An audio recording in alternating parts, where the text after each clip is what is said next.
Dr. NGR Educational and Research Institute, University, Madurai, Chennai. இல்லைங்க PR ஒர்க்குன்னு சொல்கிறத விட அவரோட சேர்ந்து ஒர்க் பண்ணவங்க அவருக்கு ரெக்கமெண்ட் பண்ணுறாங்க. பட்லி, சிம்பு, தனுஷ் இவங்க எல்லாமே வந்து அவருக்கு சப்போர்ட் பண்ணுறதா தகவல்கள் வருது. இப்போது இளையராஜா வந்து அவர்கிட்ட போய் கம்போசிங் போனீங்கன்னா ஒரே நாளில் 10 பாட்டு கூட கம்போஸ் பண்ணி கொடுத்துருவாரு. இதே வந்து ஹாரி ஜெயராஜ் மாதிரி ஒரு இசையமைப்பாளர்னா ஒரு பாட்டு கம்போஸ் பண்ணுறதுக்கு 6 மாதம் ஆகும்.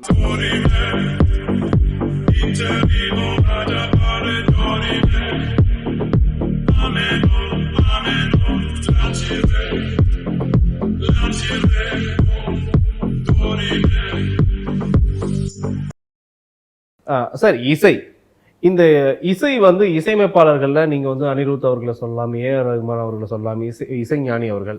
ஸோ இதெல்லாம் வந்து அடுத்தடுத்து இவங்கெல்லாம் வந்து அதாவது சாதனைகளுக்கு உள்ளர வந்து வந்தவங்க. பட் ஒரே ஒரு ஆல்பம்ல இன்னைக்கு வந்து நான் சொல்ல போறது வந்து சாய் அபயங்கரை பற்றி.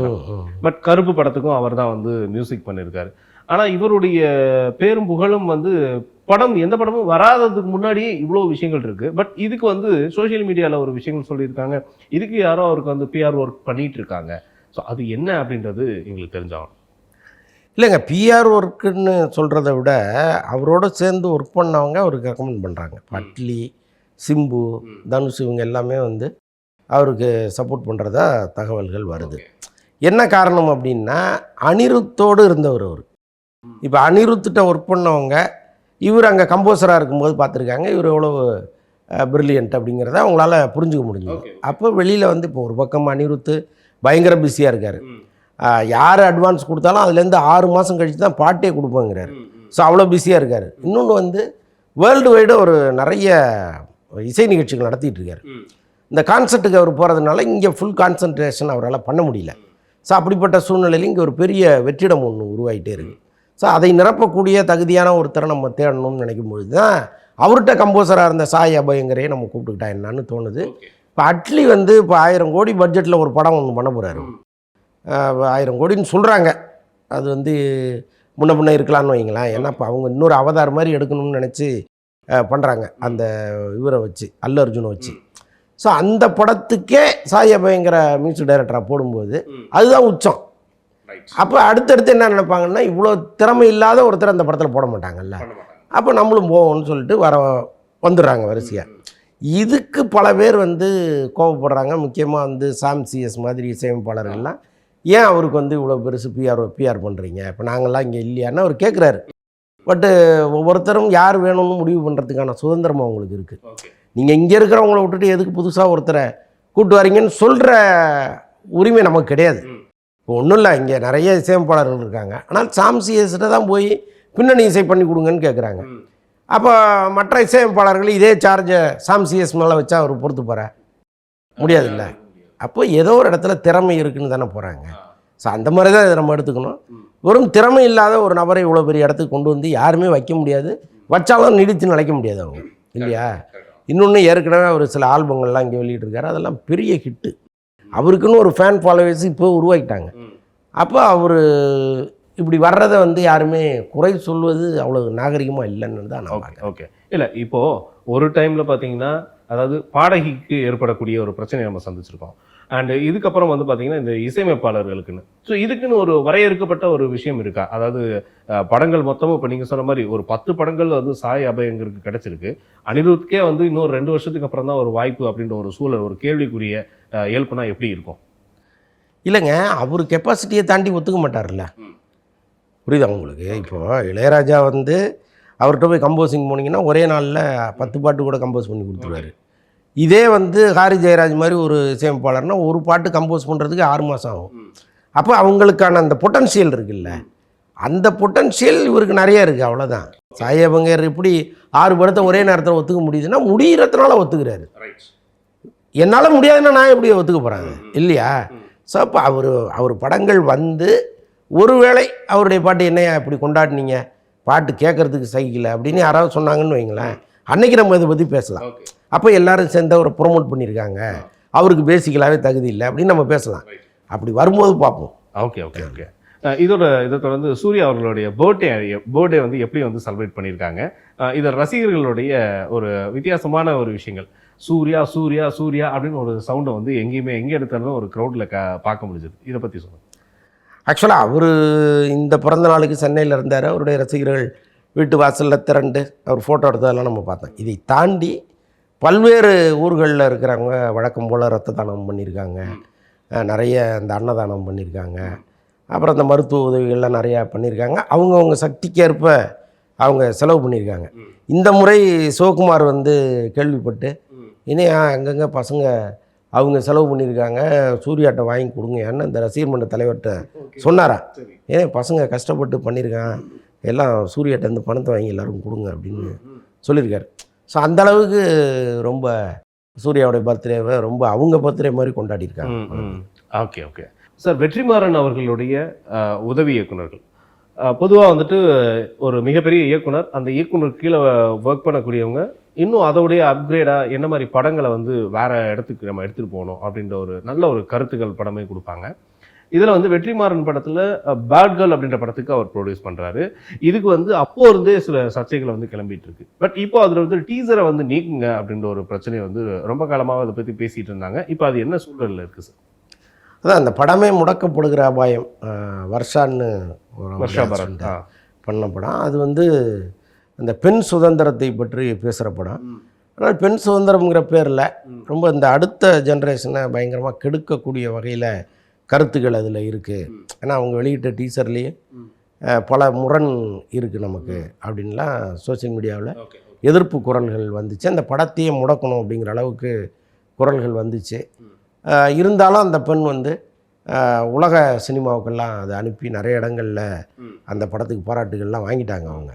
இருந்தாலும் நம்ம ஊரில் அதை ரிலீஸ் பண்ண முடியாத அளவுக்கு சென்சார் பிரச்சனை இருக்குது.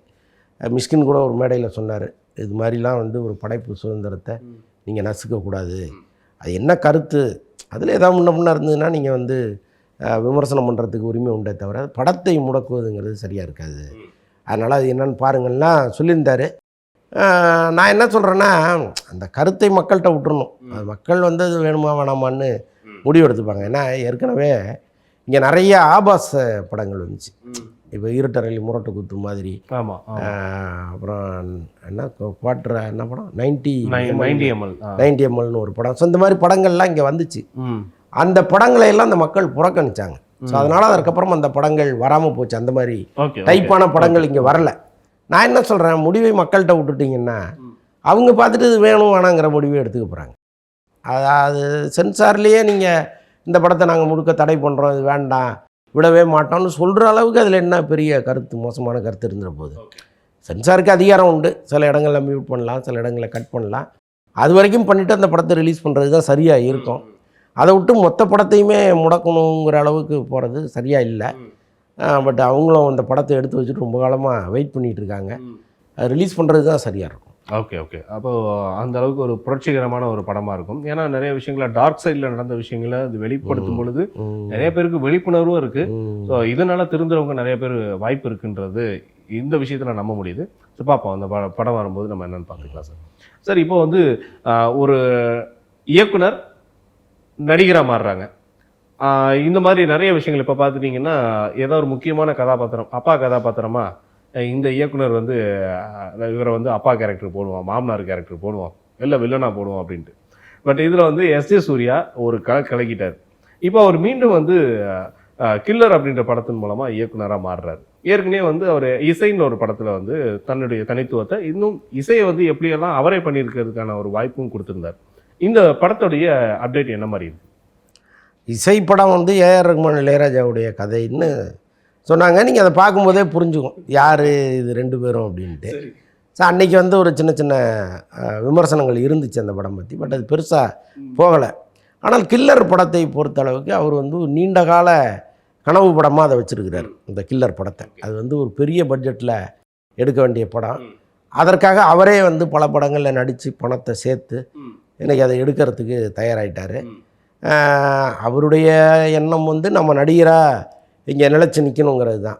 ஆனாலும் அவருக்குள்ளே ஒரு டைரக்டர் இருப்பார்ல, பேசிக்கலாக ஒரு டைரக்ஷன்லேருந்து தானே வந்தார். இங்கே அது நடுவில் வந்தது தான் நடிப்பு. அதனால் அந்த பக்கம் போகிறார்.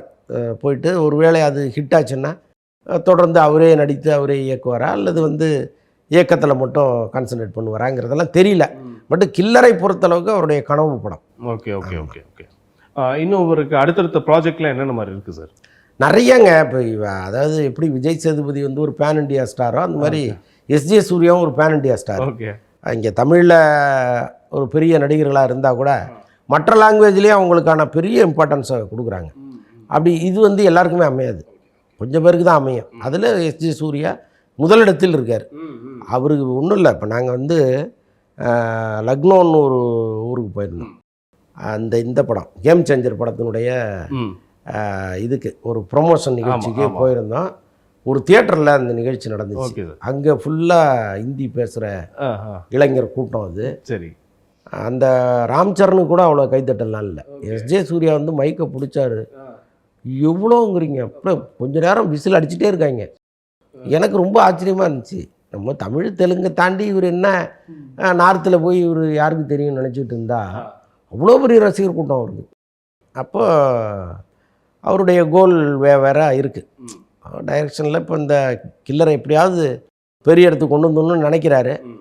பட் பார்ப்போம். நிறைய படங்கள் கையிலையும் வச்சுருந்தார், மெல்ல மெல்ல நடித்து முடிச்சிட்டாரு. இப்போ அவர் கவனம் முழுக்க டைரக்ஷனில் தான். Super super. அப்போ கண்டிப்பாக எப்படி இருந்தாலும் ஏகேக்கு ஒரு படம் கண்டிப்பாக கொடுத்துருவார்ல அவர். அஜித் கூப்பிட்டாருன்னா கட்டாயமாக போயிடுவார்ல. நிச்சயமா. சில படங்கள் வந்து நம்ம கதைகளை வந்து நம்ம காதல் கதைகள், ஒரு சண்டை கதைகள், இந்த மாதிரி என்னதெல்லாம். பட் ஒருத்தருடைய வாழ்வியல் கதை இதை பற்றி எடுக்கணும் அப்படின்னா சில படங்கள் தான் இருக்குது. ரொம்ப விரல் விட்டு எண்ணிடலாம். நிறைய படங்கள் அந்த மாதிரி கொடுக்கறதுக்கு இயக்குனர்கள் ரெடியாக இருக்காங்களா என்னன்னு தெரியாது. அதில் வந்து ஆரி வந்து நடிக்கிறாரு, ஐயான்னு ஒரு படம். இது எதை பற்றி, யாரை பற்றி இந்த வரலாறு இந்த படம்? அதான் இயக்குனர் சேரன் பண்ண போகிற படம் அது. ஆக்சுவலாக இது நீண்ட காலமாக அதற்கான முயற்சியில் சேரன் இருக்கார். மருத்துவர் ராமதாஸ் அவருடைய வாழ்க்கை வரலாறை படமாக எடுக்கணும் அப்படின்னு முடிவு பண்ணி யார் வந்து இந்த படத்தை சரியாக இயக்குவாங்க அப்படி அவங்களே வந்து இங்கே ஒரு பெரிய ஆராய்ச்சியில் ஈடுபட்டாங்க. இந்த டைரக்டரா அந்த டைரக்டராலாம் பலவிதமாக அவங்க ஆராய்ஞ்சு ஃபைனலாக சேரன் தான் சரியாக இருப்பார் அப்படின்னு சேரனை கூப்பிட்டு தைலாபுரம் தோட்டத்துக்கு போனோடனே அப்புறம் சேரன் வந்து தொடர்ந்து 3 மாதம் அவர் மருத்துவர் ராமதாஸோடு உட்காந்து அவருடைய இந்த பழைய சம்பவங்கள் எல்லாத்தையுமே கேட்டு வாங்கி அதெல்லாம் குறிச்சிட்டு வந்து அதை ஒரு ஸ்க்ரீன் பிளேயாக பண்ணி இன்றைக்கி ஒரு திரைப்படமாக எடுக்கிற அளவுக்கு அதை கொண்டு வந்திருக்காங்க. லைக்கா நிறுவனத்தினுடைய CEO தமிழ்குமரன் தான் அந்த படத்தை தயாரிக்க போகிறார். அவர் வந்து பாமகவினுடைய முக்கிய பிரமுகரான GK மணியினுடைய மகன் அவர். அதனால் வந்து அவருக்கு இன்னும் ஒரு கடமை இருக்குது. மருத்துவர் ஐயாவுடைய வாழ்க்கை வரலாறு நம்ம எடுக்கணும்னு அவர் நினச்சிருக்கிறாரு. ஸோ அதன் காரணமாக இதெல்லாம் நடந்திருக்கு. இந்த கதை வந்து எது வரைக்குமான கதைன்னு நான் சேரன்கிட்ட கேட்டேன். சரி சார், இப்போ அவருடைய வாழ்க்கை வரலாறுன்னா நீங்கள் இன்னைக்கு வரைக்கும் எடுக்கிறீங்களா அல்லது இந்த காலகட்டம் என்ன அப்படின்னு கேட்கும்போது அப்புறம் ஒன்று சொன்னார். அவர் மருத்துவராக இருந்து சமூக பணி செய்யணும்னு வந்து ஒவ்வொரு ஊராக சைக்கிள் எடுத்துகிட்டு போய் மக்களை பார்த்து இந்த அமைப்பை ஒன்றாக்குனார்ல, அந்த வன்னியர் அமைப்பை வந்து அந்த சொந்தங்களை ஒன்றாக்குனார்ல, ஒன்றாக்கி இந்த பாமகன்னு ஒரு கட்சியை உருவாக்குனார் பாருங்க. அது வரைக்கும், அதுக்கப்புறம் உள்ளது வந்து செகண்ட் பார்ட்டாக வருதான்னு தெரியாது நமக்கு. அது வரைக்குமான கதை அப்படின்னு அவர் சொன்னார். அதில் எவ்வளவு சுவாரஸ்யமான விஷயங்கள் இருக்குங்கிறதெல்லாம் படத்தில் பாருங்கன்ட்டார். அதனால் பார்ப்போம். ஓகே. இல்லை, சமீபத்தில் அதுக்கான ஸ்டேட்டஸ் வந்து என்ன அப்படின்னா செய்திகளில் எங்களுக்கு வேற எங்கும் கிளைகள் இல்லை அப்படின்ற ஒரு ஹேஷ்டாக்கு. இதை பற்றி நீங்கள் என்ன சொல்ல விரும்புகிறீங்க? இல்லை, அவர் அதுதான் சொல்கிறேனே, பாமகவே 2ஆக உடைகிற சூழ்நிலையில் இருக்குது. ஒரு புறம் அன்புமணி, இன்னொரு பக்கம் ராமதாஸ். 2 பேருமே தந்தை மகனுக்கான அந்த சண்டை இருக்குல்ல, அது வந்து கட்சிக்கான பாகப்பிரிவினையாக மாறிடுச்சு. கட்சிங்கிறது வந்து அவர் எவ்வளோ கனவுகளோடு துவங்கின அந்த கட்சி சமூகத்தில் நிறைய மாற்றங்களுக்கும் அது ஒரு காரணமாக இருந்திருக்கு. இப்போ வன்னியருக்குள்ள மக்களுக்கு வந்து பல நன்மைகளை அது பண்ணி கொடுத்துருக்கு. இடஒதுக்கீட்டுக்கெல்லாம் அந்த கட்சி ஒரு காரணமாக இருந்திருக்கு.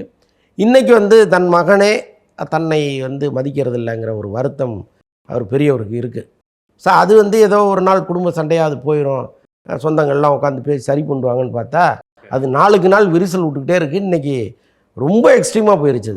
என் பேரே அவர் பயன்படுத்தக்கூடாது, என் கட்சி கொடியே பயன்படுத்தக்கூடாதுங்கிற அளவுக்கு போயிருச்சு. போலீஸில் கம்ப்ளைண்ட் கொடுப்பாங்கிற அளவுக்கு இன்றைக்கி பெரியவர் பேசுகிறாரு. ஸோ அதனால தான் நமக்கு வேற எங்கும் கிளைகள் இல்லைலாம் போட்டாங்க, 2ஆக பிரிஞ்சிருச்சுங்கிறதுனால. பட்டு தெரியல, இவங்களை ஒன்றாக்கணும்னு யாரும் நினைக்கல. நீங்கள் ஒருவேளை அவங்க ஒன்றா ஆகணும்னு யாராவது இங்கே இருக்கிற மூத்த தலைவர்கள் நினச்சாங்கன்னா அவங்க நேராக போய் பேசியிருப்பாங்க. பேசி ஐயா வாங்க உட்காருங்க, நீங்களும் வாங்க என்ன பிரச்சனை பேசி சரி பண்ணிடலான்னு பண்ணியிருப்பாங்க. ஆனால் அவங்க பிரிவதில் அவ்வளோ ஆனந்தம் இங்கே நிறைய பேருக்கு இருக்குது. அதனால் இந்த சண்டை இன்னும் மேலும் மூட்டி பிரித்து விட்ற முடியுமான்னு பார்க்குறவங்க தான் இங்கே அதிகமாக இருக்காங்க. அதனால் இந்த இணைப்புங்கிறது சாத்தியம் இல்லாமல் இருக்குது. Okay sir, okay. ஸோ இந்த வாரம் வந்த விஷயங்களில் நிறைய புது விதமான நிறைய விஷயங்களை பேசியிருந்தோம். ரொம்ப நன்றி. நன்றி. இவ்வளோ நேரம் ரொம்ப சுவாரஸ்யமாக பேசிகிட்டு இருந்தோம். மீண்டும் அடுத்த வாரங்களில் என்ன புதுவிதமான விஷயங்களை பேச போகிறோம் அப்படின்றத தெரிஞ்சுக்கலாம். அதுவரை உங்களிடமிருந்து விடைபெறப் போவது உங்களுடைய அன்பு தொகுப்பாளர் ஐசக். மறக்காமல் நம்ம வீப்ளேவை லைக் பண்ணுங்கள், ஷேர் பண்ணுங்கள், சப்ஸ்கிரைப் பண்ணுங்கள்.